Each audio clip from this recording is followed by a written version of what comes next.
여러분 안녕하십니까? 벤자민의 공식 부책입니다. 만나서 반갑습니다. 오늘 에코프로 BM 살펴볼 텐데요. 최근 들어서 이런 기사 도배가 돼서 나오면서 주가에 굉장히 안 좋은 영향을 주고 있습니다.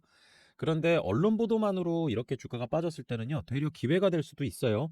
그래서 아직 확정적으로 나온 건 아니기 때문에 여러분들께서 트럼프발 충격에 이 인플레이션 감축 법안의 폐기가 과연 될 것이냐, 뭐 신중론에서는 안 될 수도 있다라는 얘기들이 있지만은 실질적으로 이런 언론 보도가 많이 쏟아져 나오게 되면은 개인 투자자들이 영향을 받을 수밖에 없죠. 그래서 최근 들어서 에코프로도 마찬가지고 에코프로 BM도 마찬가지였지만 개인 투자자의 순매도세가 굉장히 강했습니다.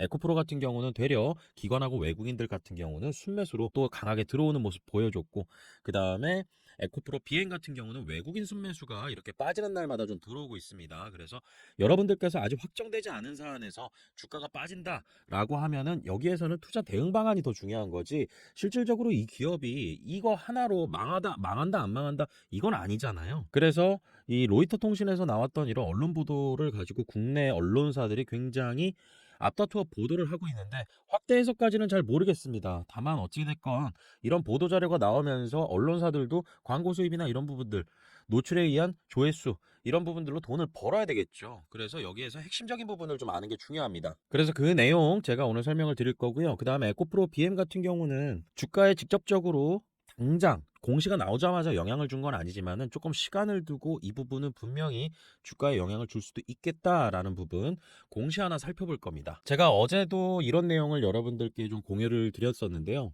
트럼프 협상의 대표적인 사례, 중국과의 무역 갈등, 사례를 보는 게 굉장히 중요합니다. 트럼프 같은 경우는 말 바꾸는 거? 사실 이런 것도 협상의 전략이거든요. 말을 자주 바꾼다. 어제의 적이 오늘의 동지가 되기도 하고, 오늘의 동지가 내일의 적이 되기도 하고, 이런 모습들을 많이 보여왔어요. 그래서 파월 의장과도 처음엔 굉장히 친했다가 나중엔 또 안 좋은 얘기를 하는 그러한 관계로 자꾸 왔다 갔다 하는 이런 모습들. 그런데 이게 협상의 전략 중에 하나라고 여러분들께서 좀 보시면 될 것 같습니다. 우선은 트럼프 1기 무역전쟁의 시작. 예전에 트럼프가 집권하던 시기에 2018년부터 해서요, 대중무역 적자가 굉장히 심해지니까 중국의 불공정 무역 관행을 이유로 본격적인 압박이 시작됩니다. 그래서 관세 부과에 대해서도 얘기가 나오고, 지금도 이거는 마찬가지인데, 여기서 2,500달러 규모의 중국산 제품의 고율 관세, 이걸 부과하면서 무역 전쟁을 본격화합니다. 그래서 트럼프 같은 경우는 엄포를 먼저 놓고요, 위기를 조성합니다. 지금 2차 전지하고도 어느 정도 맞아떨어지는 부분이 있죠. 그리고 중국에 대한 같은 경우도 처음에는 좀 세게 나왔어요. 중국도 미국산 제품에 대해 보복관세를 부과하고 양국 간 갈등이 좀 격화됐었는데, 여기에서 무역 합의, 결국에는 협상 테이블로 나오게 만든다라는 거죠. 엄포를 놓고 위기 조성하고 협상 실리, 이런 부분들을 챙기는 겁니다. 그래서 미국이 무엇을 챙겨갔느냐? 미국산 농산물과 에너지 제품을 더 많이 구매하기로 약속했다, 중국은. 그래서 미국은 일부 관세를 철회한다. 그래서 트럼프 같은 경우는 이렇게 인플레이션 감축 법안 같은 경우도 왜 이렇게 자꾸 이 노이즈를 만들어내고 그 다음에 폐기하겠다라고 공언을 하느냐. 첫 번째로 보면은 바이든 정부의 공을 깎아내리기 위함이죠. 그리고 인플레이션 감축 법안 자체에 그 뒤에 정말 숨겨진 목적, 배경은요, 중국의 견제예요. 중국 견제. 중국 견제는 바이든 정부 때도 이어져 왔습니다. 그리고 중국 같은 경우는 배터리를 만들 때 필요한 광물들의 공급망을 꽉 쥐고 있거든요.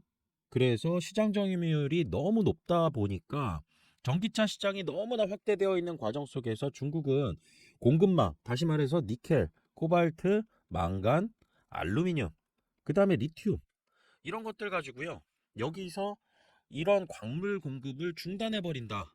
이렇게 되면 우리나라 요소수 사태도 있었잖아요. 그래서 이렇게 돼버리면은 배터리를 만들 수가 없고, 그 다음에 자동차 업계나 이런 쪽은 엄청나게 큰 타격을 받을 수밖에 없기 때문에 여기에서 중국 견제를 위해서 인플레이션 감축 법안이 나오게 된 겁니다. 실질적으로 이 부분 관련해 가지고 폐기하겠다라는 부분에서 명목상으로 트럼프도 내세웠던 거는 중국이 우회적으로 돈 벌어간다. 그런데 이런 부분들을 바꾸지 않으면은 미국의 무역 적자가 좀 더 심해질 수 있다. 뭐 이런 거죠. 그래서 트럼프 같은 경우는 이 인플레이션 감축 법안을 가지고 대중국 경제를 좀 더 강화할 수도 있고요. 그다음에 여기서 대표적으로 수혜를 받는 국가들이라고 하면은 그 중에 하나가 대한민국입니다. 한국이에요.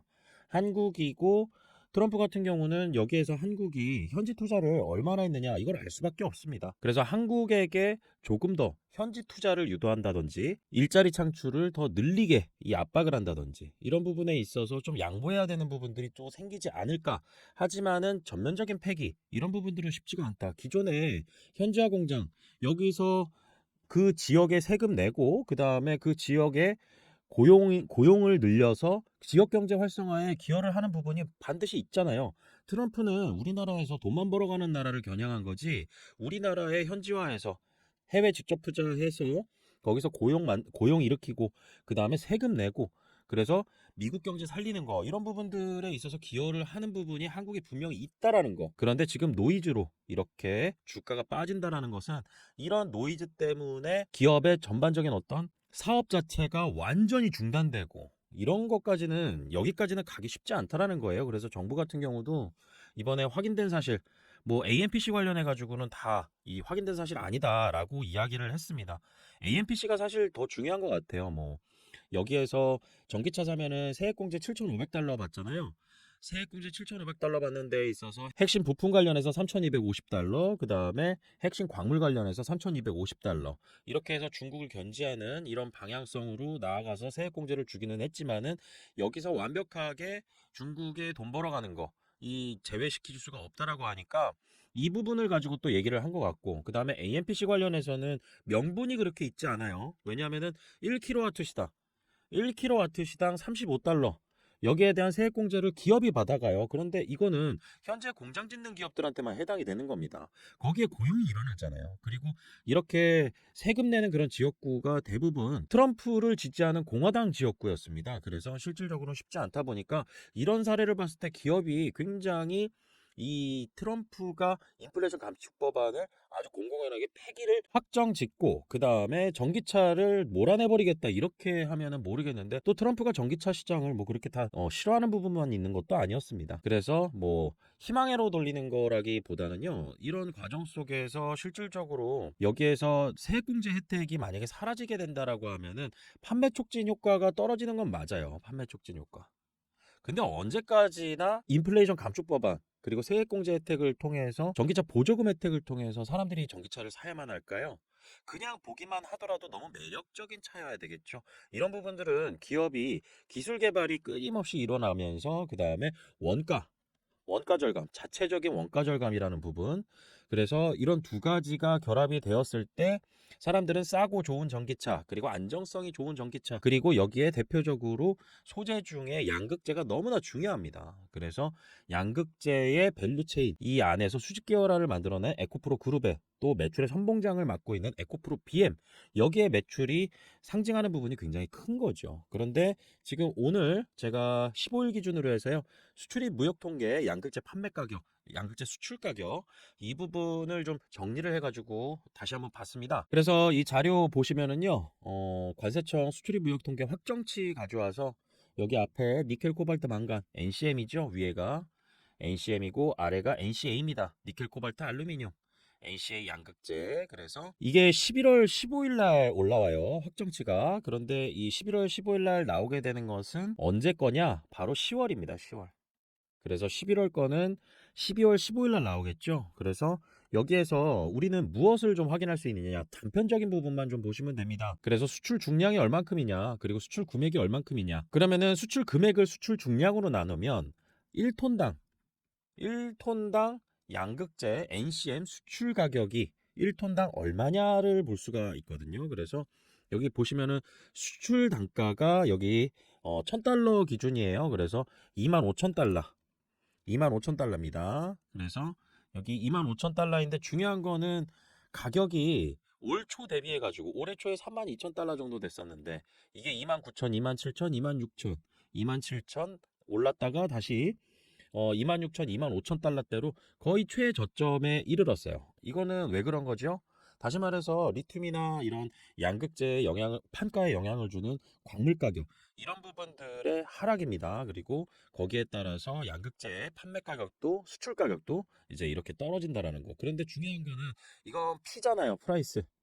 근데 여기에 Q 다시 말해서 수출량 수출량이 얼마나 증가되느냐. 다시 말해서 가격이 좀 한 10% 빠진다 하더라도 공급하는 물량이 만약에 100%, 200% 늘어난다라고 하면은 여기에서 기업은 손실 보는 폭이 그렇게 크지는 않을 겁니다. 그런데 수출량도 올해 1월 대비해서 12% 정도 상승했다가 21% 상승했다가 45% 상승하고 점점 다시 마이너스 추세로 돌아가는 거.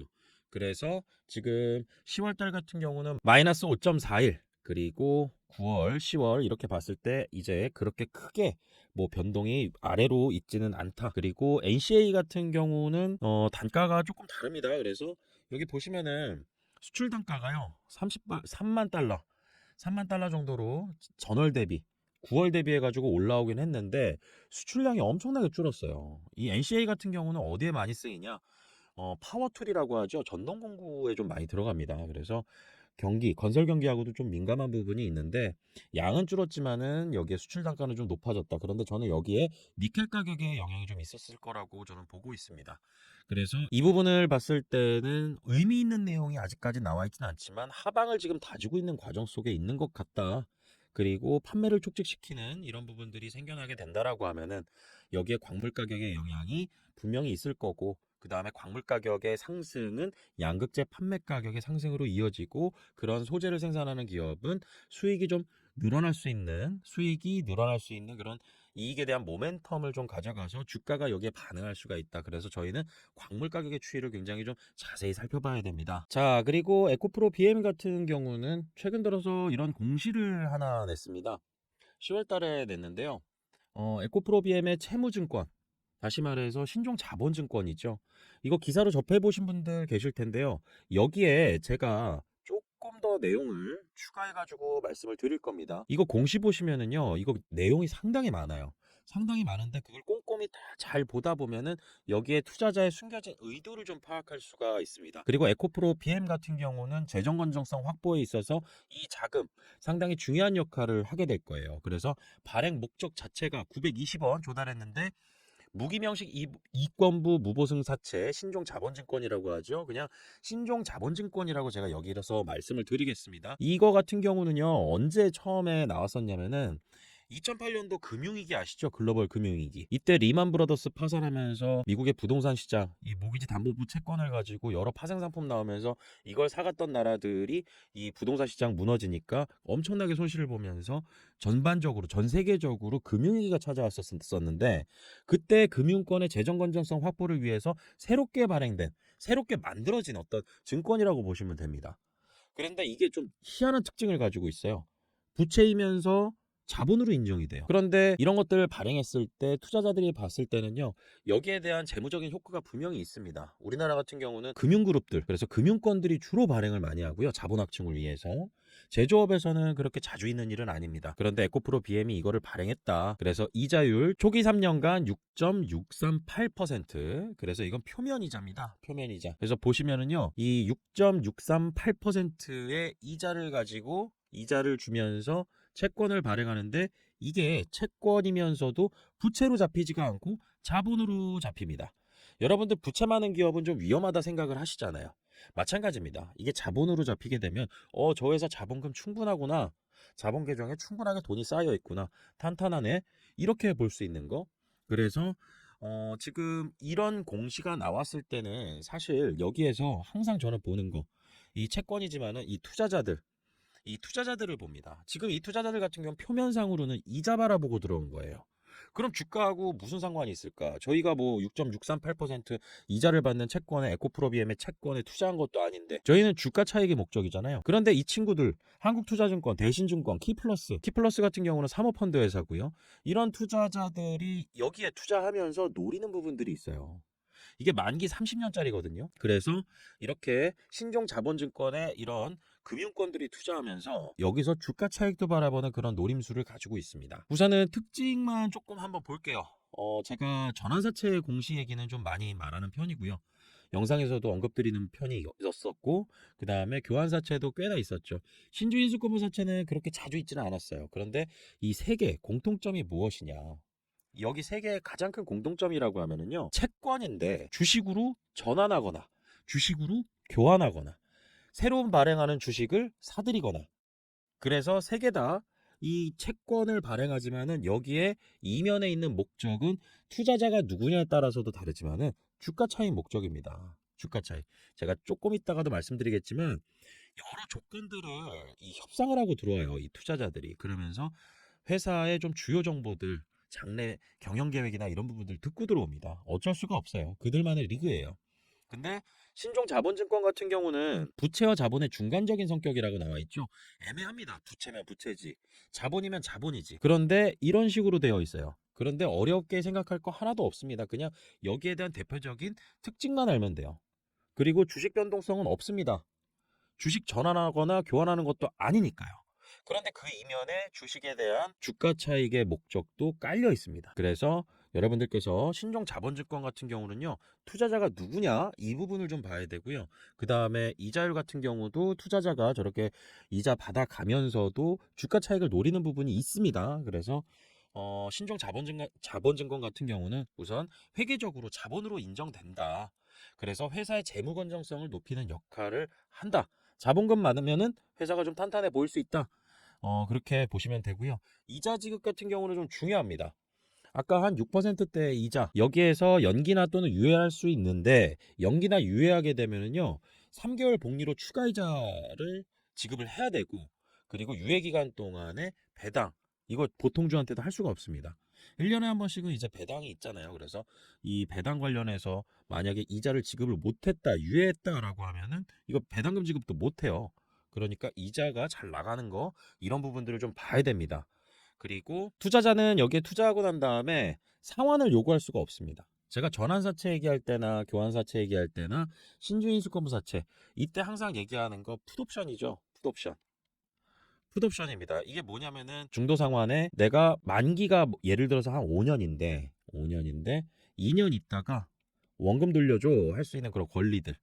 그래서 만기 이전에 중도 상환할 수 있는, 상환 받을 수 있는 그런 권리, 풋옵션 조항. 이런 것들이 지금 신종 자본증권에는 있지는 않아요. 하지만은 반대로 회사에서는 좀 있습니다. 내가 여기에 대해서 돈 갚을게, 이자 이제 그만 줄래 라고 할 수 있어요. 이런 부분들을 역으로 요청을 할 수는 있을 것 같습니다. 그래서 이 부분은 그렇게 크게 중요하지는 않고요. 이 내용을 좀 중점적으로 보셨으면 좋겠습니다. 신종 자본증권은 자본으로 인정받죠. 회계적으로는 부채가 아니라 자본에 포함되기 때문에 발행 금액이 자기 자본 항목에 반영이 됩니다. 그런데 여기에 있어서 법인세 낼 때 신종 자본증권은 세법상 이제 배당금 성격으로 간주돼서 손금으로 인정됩니다. 그러니까 일반적인 채권의 이자처럼 영업비용으로 처리되지 않기 때문에 순이익에 영향을 그렇게 크게 안 줘요. 예를 들면은 이런 거죠. 이 기업이 만약에 예를 들어서 100억을 벌었습니다. 1년 동안. 그런데 여기에 이자 비용으로 마이너스 20억이 나갔어요. 그렇게 되면은 실질적으로 당기 순이익, 뭐 실질적으로의 순이익은 80억이 순이익인 거죠. 최종적으로. 그런데 이 부분으로 영업비용으로 처리되지 않는다라는 거죠. 그래서 법인세에 굉장히 제한적으로 영향을 주게 된다. 그러니까 이 기업 같은 경우, 에코프로 비행 같은 경우는 이런 투자자들에게 돈을 받으면서 기업이 재무적으로 다시 좋아지는 이런 과정 속에서 회사의 재무 구조가 좋아지고 앞으로 벌어들이는 이익이 높아지고 이 기업이 하고 있는 사업이 계속 성장할 거다라고 하면 주가도 오르겠죠. 이런 부분들의 시점을 투자자들은 알 수가 있다라는 거죠. 아까 같은 한투증권 같은 곳들. 그래서 여기에서 에코프로 비행 같은 경우는 이런 채권을 발행함으로써 여기에 자본으로 포함된다. 그리고 이자 비용은 나가지만은 이거는 또 이자처럼 영업비용으로 처리되지 않는다. 그래서 재무 구조를 개선하고 기업의 재무 안정성을 높이는데 기여한다. 이런 부분들이 에코프로 BM이 이렇게 920억 발행함으로써 여기서 재무적인 효과를 노리기 위함인데, 투자자의 노림수를 보는 게 더 중요합니다. 투자자 같은 경우는 여러분들이 투자자라 생각해 보시면 돼요. 그냥 이자만 바라보고 들어갈 것인가? 별도의 소득인 거죠. 실질적으로 여기 에코프로 BM이 정말 영원토록 이 회사의 사업을 영위할 수 있을까라는 부분, 이거는 그 누구도 앞으로 뭐 30년 40년 이후의 미래를 예측하기는 쉽지가 않습니다. 다만 별도의 수익을 가져가면서 실질적으로 에코프로 BM의 콜옵션에 압박을 주면서 원금을 회수해 나갈 수 있는 그런 구조도 있지만은 별도의 소득을 가져간다라는 거죠. 그리고 이렇게 투자자들이 이 투자를 했다라는 것은 에코프로 BM이 아직도 성장할 여력이 남아 있다라는 것으로 보는 겁니다. 여기에서 잠재적인 주가 차익을 좀 볼 수가 있어요. 뭐냐면은 투자자들, 여기 제일 중요한 부분인데, 투자자들은 시장에서 에코프로 BM의 주식을 매입해서 주가가 오를 경우 보유 지분을 매각해 주가 차익을 얻을 수도 있습니다. 여기 신종 자본증권에 투자하고 나서 이해상충 방지나 이런 부분들은 있지만은 여기에서 이 시장에서 장내 매수하지 말라는 법이 있나요? 원래 증권사들이나 이런 것들은 자기네들 이 고유 계정이 있습니다. 회사 돈으로 전환사채도 투자하고 시장의 주식도 매수하고 그런 부분들이 있기 때문에 잠재적인 주가 차익을 분명히 여기서 노릴 수가 있는데 왜 그런 것이냐? 특히 발행사 에코프로 BM이죠. 협상 과정에서 얻은 정보를 이걸 통해서 주가에 유리한 시점을 포착할 수도 있습니다. 이거는 공식적으로 얘기하기가 굉장히 어려운 부분이에요. 에코프로 그룹 같은 경우는 과거에 교환사채도 이제 발행을 하면서 그 다음에 설거지 논란도 조금 있었죠. 그 홍콩의 어떤 회사한테 교환사채 데이지 파트너스 거 주면서 그리고 데이지 파트너스는 이제 이름 TNC가 데이지 파트너스로 바뀐 거죠. 그래서 그런 식으로 해서도 여러 가지 좀 구설수에 오른 부분들이 있지만 그렇게 언론에서 공론화되지는 않았습니다. 그래서 이 투자자의 노림수라고 본다라고 하면은 여기서 정보 접근성, 그 다음에 특히나 협상 정보, 뭐 이자율부터 해가지고 만기, 별의별 게 다 있잖아요. 그리고 스텝업 기준 같은 경우도 있고. 그래서 이런 걸 하나하나 보다 보면은 여기에서 협상 과정에서 어떤 회사의 그 기업의 향후 사업 전망 같은 경우 그리고 민감한 정보에 접근할 가능성도 있습니다. 이거는 전환사채만 하더라도 그렇게 될 수밖에 없는 구조였어요. 그래서 주가와 관련한 투자 판단에 유리한 위치에 놓일 수가 있어서 이런 부분들이 투자자의 노림수 플러스 알파라고 볼 수 있다. 그런데 이렇게 주면서 이런 비즈니스 관계에서는 여러분들께서도 생각해 보실 수 있는 부분이에요. 왜냐하면은 장외에서 저렇게 현금 꽂아주잖아요. 그리고 이런 것들이 에코프로 BM의 재무 건전성에 굉장히 긍정적인 영향을 주는 구조로 되어 있고, 그 다음에 이런 신종 자본증권은 자본의 성격으로 인해서 여기서 이 기업이 앞으로 지금 에코프로 BM 실적이랑 이런 부분들 안 좋은 상황이 맞잖아요. 이거는 부정할 수 없습니다. 하지만은 이런 자본 확충을 통해서 재무 구조가 좀 더 탄탄해지면서 여기서 이 회사가 더더욱 좋은 구조, 좋은 돈벌이의 능력을 가지고 있고 그게 결과물로 온다라고 하면은 이건 투자자의 자금이 에코프로에게 수여를 한 거나 마찬가지인 겁니다. 그렇기 때문에 여러분들께서 이런 공시 그냥 넘기지 마시고요. 저런 투자자들이 그냥 주가 차익을 무조건 노렸다라고는 할 수 없지만 이전 투자자의 노림수가 분명히 있을 거고 에코프로 BM이 아직 너무 안 좋은 단계는 아닌 거다라고 여러분들께서 생각하시면 좋을 것 같습니다. 다만 이렇게 공포심에서 여러분들께서 이 기업의 미래 성장 가치 이런 부분들을 보는 눈이 훨씬 더 중요하다라고 보고 있습니다. 그래서 여러분들하고 이런 내용들 관련해 가지고요. 텔레그램 채널에서도 공부하면서 정보 올려드리는 방이 있습니다. 저 벤자민도 여기에 글을 올리고 있고요. 주식하는 사람들이라는 텔레그램 채널인데요. 여기에 굉장히 투자에 유익한 정보들을 많이 올려드려요. 이 채널 같은 경우는 무료로 운영이 되고 있고요. 텔레그램 채널이다 보니까 여기 입장하시는데 입장 요청 버튼만 눌러주시면 되고요. 그 다음에 여기 안에서 저희가 주말에도 마찬가지지만은 그리고 종목 올라올 때도 마찬가지지만은 공부해보고 투자 판단할 때 참고해볼 만한 내용들을 상당히 많이 올려드리고 있습니다. 그래서 여기에 종목 정보들도 올려드리니까요.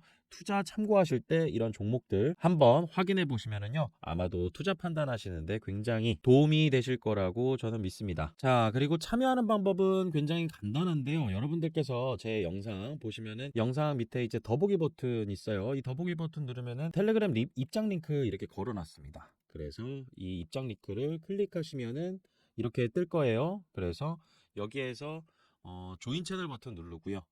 조인 채널 버튼 누르게 되면은 이렇게 데스크탑 열기 버튼 나와서 이렇게 참여하실 수가 있습니다. 승인을 이제 해드려야 돼요. 그래서 여러분들께서 영상에 올리는 내용들 이외에도 좀 더 빠르게 그리고 영상에 다 남지 못한 내용들 이런 것들도 좀 있습니다. 그래서 그런 내용들 시간 관계상 말씀 못 드렸을 때 텔레그램 채널에 올려드리니까요.